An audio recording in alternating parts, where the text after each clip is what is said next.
The sickening 5G impact endured by Ollie Bearman during the Japanese Grand Prix was more than just a shocking momentary shock for the spectators in the stands. It was a visceral manifestation of the technical anxieties that have been simmering beneath the surface of the paddock since pre-season testing. For months, certain F1 insiders have been quietly and sometimes loudly warning that the battery-dominated architecture of the 2026 regulations was an accident waiting to happen. In the aftermath of the Suzuka crash, the tone in the paddock has shifted from a theoretical concern to a deeply reflective, almost philosophical debate about the very identity of Formula One. It felt as though the sport had finally reached a crossroads where the desire for a specific green image collided head-on with the physical realities of racing at 300 kilometers an hour. The incident between Ollie Bearman and Franco Colapinto was a rude awakening for a generation of cars that many drivers feel are fundamentally energy-starved. To understand the crash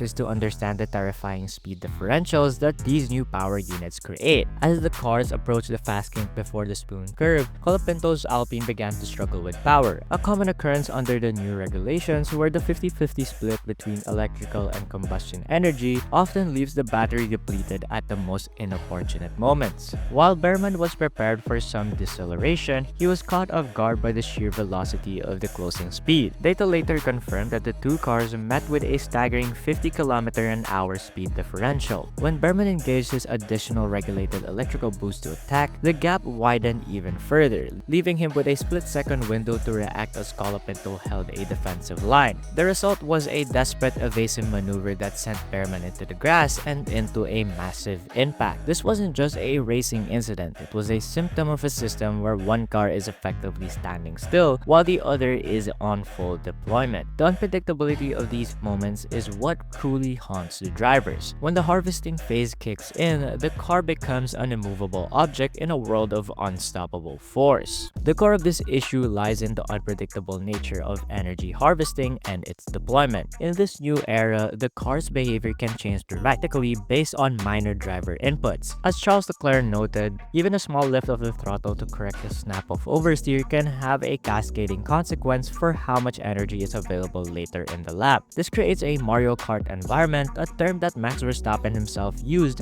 when referring to the mushroom mode of sudden energy outbursts. When the leading car runs out of energy, it doesn't just slow down. It decelerates at a rate that is orders of magnitude more than just what we've seen in previous eras. This energy starvation is more prominent at the end of long straights and through fast corners, which are exactly the places where drivers are already under significant lateral loads. In these moments, the car is much less available to take the kind of emergency evasive action that Bearman has forced to attempt. The engineers are essentially asking drivers to manage a complex electrical grid while navigating the world's most dangerous corners, a balance that is proving increasingly impossible to maintain safely. The physical toll of the crash was significant, with Bearman limping away with a bruised knee, though the psychological weight of the 50G impact felt much more heavier across the pit lane. The FIA granted him dispensation from the media duties, but the quotes that did emerge painted a picture of a driver who felt not given enough space given the extreme circumstances. From Colapinto's perspective, the experience was equally jarring. He described himself as a sitting duck, unable to defend or even signal his lack of power effectively. The danger was amplified by the lack of super clipping indicators, the red flashing lights that usually warn a following driver that the car ahead is harvesting energy. Without these visual cues, following another car becomes a game of high-speed guesswork. The stewards ultimately absolved Colapinto of the blame, recognizing that he had driven consistently, but the consensus still remains that the regulations themselves have been deemed sketchy and dangerous. It raises a haunting question for the grid. If a driver as precise as Bearman can be caught out by these invisible variables, who is truly safe under the current framework? The 2026 power units represent a massive shift in how propulsion is managed, but the Battery World Championship moniker favored by Fernando Alonso highlights a growing resentment among the veterans. By forcing a 50-50 power split, the regulations have made the cars essentially too heavy and too underpowered to complete a full racing lap at maximum capacity. This leads to the lifting and coasting that we saw at Suzuka, where the drivers must prioritize recharging over racing. This energy-starved reality means that overtaking is no longer a matter of pure strategy and execution. Instead, it has become an evasive maneuver. Drivers are forced to dodge decelerating cars rather than outbraking them. Sticking plasters applied by the the FIA, such as reducing energy harvesting limits to improve the qualifying spectacle, which have done little to move the needle on the fundamental issue. The power units simply do not seem to work in harmony with the circuits that they are intended to race on. We are witnessing a divergence between the sport's technical ambitions and its sporting integrity, where the show is being sustained by an artificial boost rather than the raw mechanical performance. As the sport looks towards the Miami Grand Prix, there is a palpable sense that the current rulebook is a giant compromise built around battery power at the expense of driver agency. Carlos Sainz, a senior figure in the Grand Prix Association, has been very vocal about the need for a big step in safety before the season continues, in favor of maintaining the status quo of the new engine formula. The tension in the paddock is reminiscent of other eras where safety is sacrificed for entertainment, but the current era is unique in its technical instability. While teams are working hard to find a direction, the car behavior still remains all over the place, with performance changing session to session even without mechanical adjustments. For drivers like Verstappen who value commitment and precision, this lack of control is more than just a technical hurdle. It is a reason to reflect on whether this is the kind of Formula 1 they want to be a part of.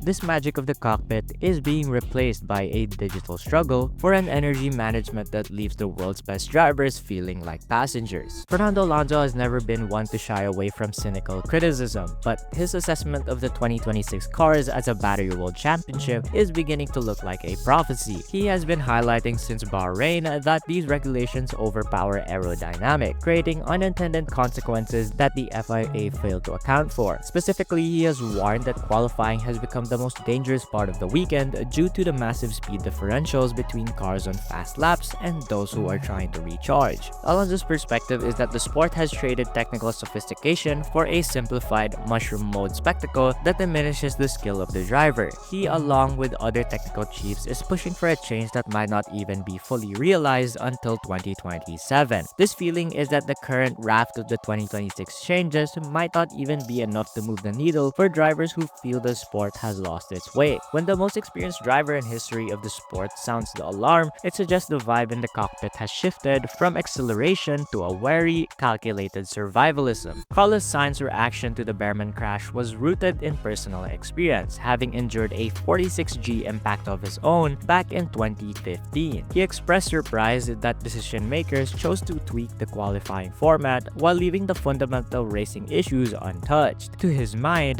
there is no other form of single-seater racing that tolerates closing speeds this extreme, and he has labeled the current situation as simply not safe. Sainz and the GPDA are calling for a dramatic turnaround and how the FIA listens to the participants. He believes that if pitfalls of these regulations are not addressed, even worse crashes will occur. The loyalty drivers feel toward their teams is being tested by a formula that feels like it was designed in a vacuum, without pretty much any regard for the practicalities of high-speed combat on track. This is a rare moment of unity among the drivers, as they realize that the technical evolution of the sport might actually be a regression in terms of safety and competitive balance. The most looming fear in the paddocks is the upcoming run of street circuits. Alonso and Sainz have both pointed out that tracks like Baku, Monaco, and Singapore, with their lack of runoff and tight barriers, will be orders of magnitude more dangerous than Suzuka. On a street circuit, an evasive maneuver of the kind Bearman attempted would likely result in even more catastrophic outcomes. The margins of a street track is measured in millimeters. A 50km/h speed differential there is not just a risk, it is a certainty of disaster. As stakeholders prepare to meet during the April gap, the pressure is on to find a solution that goes beyond baby steps and plasters. Formula 1 has always been about pushing systems to the limit, but as the Japanese Grand Prix showed, there can be no room for compromise when it comes to the safety of those behind the wheel. The decision makers must decide if they are willing to rebuild the engine and chassis philosophy, or if they will continue to race in a Formula 1 that many of its stars no longer recognize. This technical chaos provides the essential backdrop for Max Verstappen's recent, highly uncharacteristic comments. When a driver of his caliber starts talking about life and life here in a way that suggests his detachment from the sport, it's not just about a bad qualifying session, it's about a three-time world champion looking at the 2026 horizon, questioning if the enjoyment is still here. Max Verstappen has always been the purist. He wants to drive cars that reward bravery and precision, and not cars that require him to manage a complex electrical battery while praying the car ahead doesn't suddenly clip.